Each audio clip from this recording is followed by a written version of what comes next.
November 24th, 1971. Portland International Airport.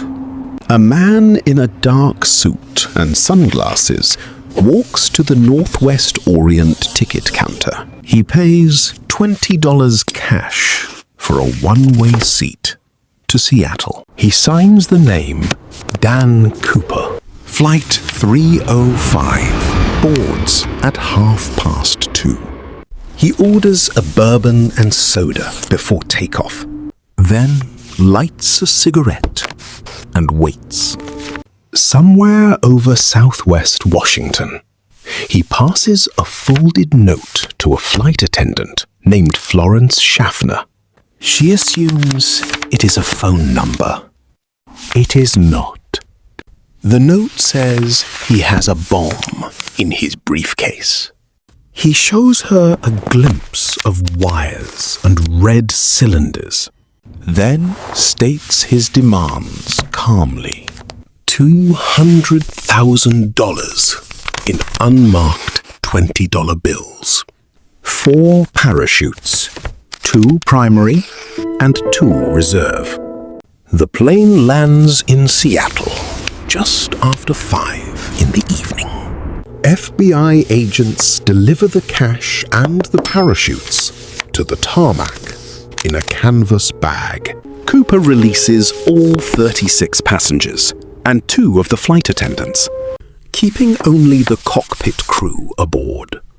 He orders the plane refueled and directs the pilot toward Mexico City, flying low and slow, under 10,000 feet, with the rear stairs unlocked. At 8:13 p.m., over the dense forest near the Washington and Oregon border, a warning light in the cockpit flickers. The aft stairway has opened. Cooper is gone.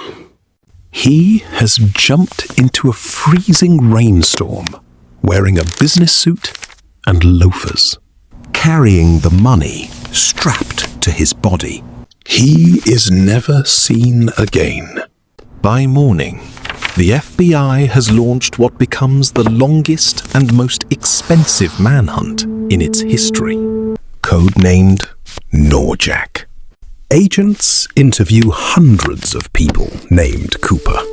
A media error links the case to a minor criminal named D.B. Cooper, and the wrong name sticks in headlines forever.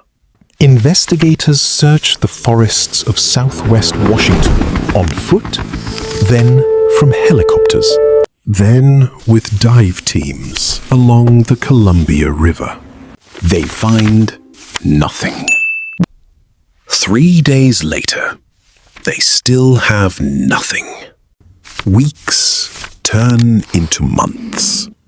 The FBI studies the parachutes he left behind, the cigarette butts from the flight, and the note itself. But the physical evidence yields no fingerprints that match anyone on record.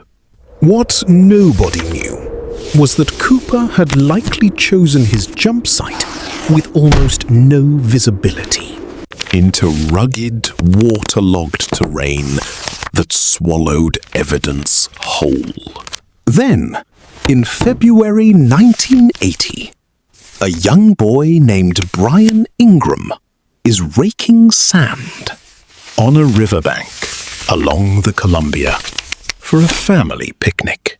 He uncovers 3 disintegrating packets of cash, still bound with rubber bands, totaling just under $6,000.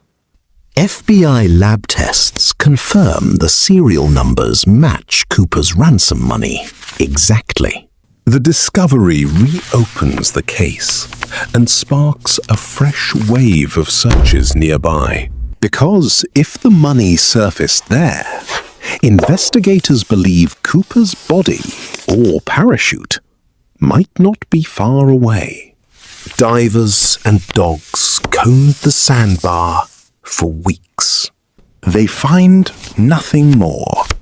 Over the following decades, the FBI investigates more than 1,000 suspects. From a small-time criminal in Oregon to a paratrooper with a grudge against Northwest Orient.